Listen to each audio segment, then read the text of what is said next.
अपने पति के मोबाइल में किसी गैर औरत के ऐसे मैसेज देखकर किसी भी औरत के पैरों तले ज़मीन खिसकना लाजमी है। वही कीर्ति के साथ भी हुआ। शक तो उसे कई दिनों से था। आज सबूत भी हाथ में था। तभी अमित की आवाज़ आई। वो चाय मांग रहा था और अपने मोबाइल को खोज रहा था। कीर्ति ने मोबाइल वहीं छोड़ दिया और चाय बनाने रसोई में चली आई।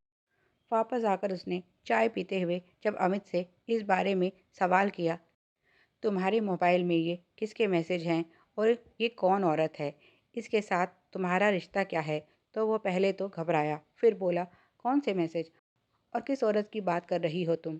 कीर्ति ने मोबाइल में उसे वो मैसेज दिखाने चाहे तो उसने सब डिलीट कर दिए थे और कुछ भी मानने को तैयार नहीं हुआ। उल्टा उससे सबूत मांगने लगा। पर वो नंबर वहीं था। वो बोली, ये नंबर किसका है और ये औरत कौन है और कहाँ की है? नंबर मुझे दो, मैं कॉल करके सब पता करती हूँ।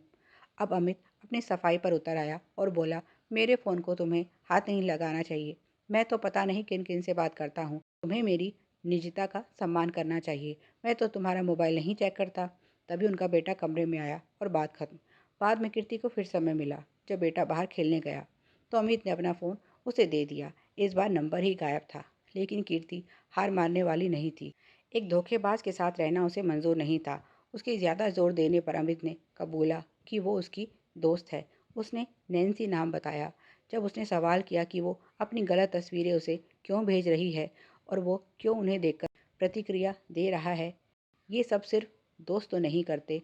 वो तो किसी को अपनी ऐसी तस्वीर नहीं भेजती।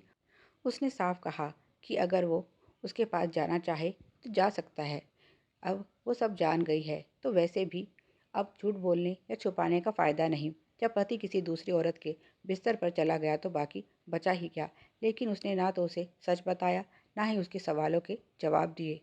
इसे सिर्फ मज़े और मनोरंजन का नाम दे दिया। अमित बोला, वो दोनों मज़े के लिए इस रिश्ते में थे और अगर कीर्ति को ये पसंद नहीं तो वो उस औरत से आगे से बात नहीं करेगा। बस बात खत्म।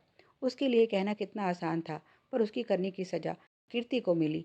क्योंकि ये पीड़ा ना तो वो किसी से कह सकती थी, ना ही इसे भूल सकती थी। इसकी क्या गारंटी थी कि अमित सच बोल रहा था? अब वो उसका विश्वास नहीं तोड़ेगा। उसने पहले भी ऐसा किया था, तब भी उसने अपनी गलती मानी नहीं थी। उल्टा उसे ही शक की बीवी करार दे दिया था। ये वही औरत थी और अब फिर से उसका मन अमित को माफ़ करने को राज़ी नहीं था। उसे अपनी 13 वर्ष की शादी धोखा लगने लगी और उस नीच इंसान से घृणा होने लगी जो बदकिस्मती से उसका पति था, जो हर बार उसे दर्द देता और उसे ही झुठला देता। वैसे जैसे वो इंसान नहीं, कोई पत्थर है जिस पर किसी बात का कोई असर नहीं होता।